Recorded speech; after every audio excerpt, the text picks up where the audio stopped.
Vamos a continuar con más, nos vamos a ir con Edgar González Suárez en su columna Macroscopio. Listo con nosotros. Adelante, Edgar, muy buenas tardes. Hola Jorge, ¿cómo estás? Muy buenas tardes. Aprovecho para enviarle un saludo al público que nos escucha. Jorge, el debate en la Cámara se centrará sin duda en la desaparición de algunos de los organismos autónomos. Las posiciones polarizadas ya están manifiestas. Son, por un lado, no tocarlos y dejarlos tal y como existen por su contribución al equilibrio del poder del Estado frente a la sociedad civil y otros sectores sociales. Y dos, desaparecerlos por ser ejemplo inequívoco de la corrupción institucionalizada y organizada en los gobiernos anteriores y que, como dice el presidente López Obrador, pues no sirven para nada. Jorge, el gobierno de Andrés Manuel López Obrador se ha visto confrontado por algunos de estos organismos, ya sea corrigiendo números, señalando abusos o contradicciones, o exigiendo información sobre temas específicos.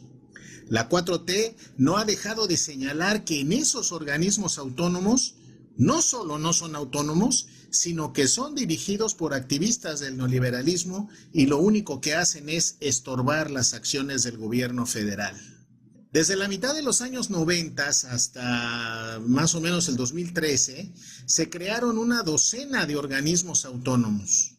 La hegemonía ideológica marcaba que esos organismos son instrumentos de la sociedad civil para limitar, supervisar, vigilar y controlar las acciones del Estado. Es decir, están signados por una postura ideológica muy clara. El argumento reside en la defensa del individuo o del ciudadano frente al Estado opresor, entre comillas.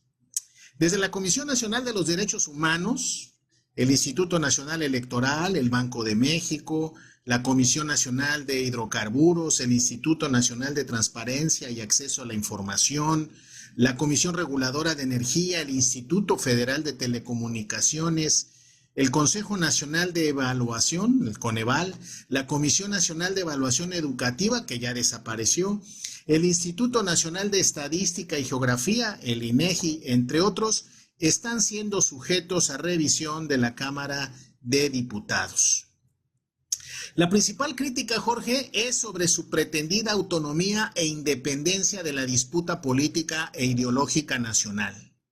En el periodo neoliberal, los organismos autónomos jugaron el papel de legitimadores de las decisiones neoliberales, sea cual sea el partido que haya gobernado. Se señala su sospechosa conformación, siempre sujetos a negociación entre los partidos dominantes, PRI y PAN, quienes se repartían esas posiciones según las circunstancias políticas electorales del momento. Es claro su papel de veto, o mejor dicho, de presión para resolver en un sentido u otro, con lo cual se convirtieron en poderes muy lejos de la autonomía e independencia de los partidos en el poder. En resumen, Jorge, los llamados organismos autónomos son instituciones neoliberales promovidas sobre todo en las recientes democracias latinoamericanas para fungir como grupos de presión nacional e internacional para contener política y jurídicamente las acciones del Estado, sobre todo cuando esas acciones apuntaban contra los intereses extranjeros y nacionales asociados entre ellos con esos mismos intereses extranjeros. Los organismos autónomos, Jorge, tienen diferentes constituciones jurídicas, diferentes niveles de profesionalismo, funciones limitadas y otras extralimitadas, diseños de operación y funcionalidad diferenciados y grados de autonomía e independencia también. Y por lo mismo se deben revisar sus alcances, sus beneficios y sus resultados a la luz de los problemas para los cuales fueron diseñados. Es muy probable, Jorge, que a través de este examen no todos los organismos autónomos sean pues igual de necesarios e indispensables. Es muy probable también que haya duplicidad de funciones, analizar sus costos de mantenimiento, tanto de infraestructura, operación diaria y sueldos y salarios de trabajadores y funcionarios. Estudios sobre estos organismos, Jorge, hay varios por lo menos desde los últimos 6, 7 años, todos ellos bajo el amparo de las dos posiciones ya comentadas, es decir, hay estudios acerca de estos organismos, tanto desde el punto de vista de la defensa neoliberal como desde el punto de vista de la crítica de la izquierda social. De tal manera que el debate será intenso por su carácter político e ideológico, pero también, Jorge, será determinante dada la correlación de fuerzas políticas en la Cámara de Diputados y Senadores. Esta nueva correlación de fuerzas políticas en las cámaras, tanto de diputados como de senadores, traerá una resolución muy diferente a la que había prevalecido anteriormente.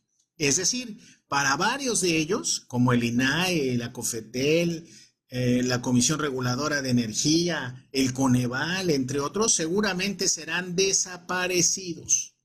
Y se mantendrán vigentes otros, como el Banco de México, la Comisión Nacional de los Derechos Humanos, el propio Instituto Nacional de Estadística y Geografía, por los cuales, por cierto, son los que salen mejor evaluados como instituciones que verdaderamente aportan algo y mejoran el funcionamiento del Estado. Vamos a esperar el debate, supongo que será muy intenso, y vamos a esperar también la resolución que seguramente dirá adiós a varios de esos organismos disque autónomos. Es todo por hoy, bonito inicio de semana y un saludo a la cabina. Igualmente, muchas gracias Edgar González Suárez en su columna Macroscopio, que también la pueden consultar en nuestro portal nbnoticias.mx.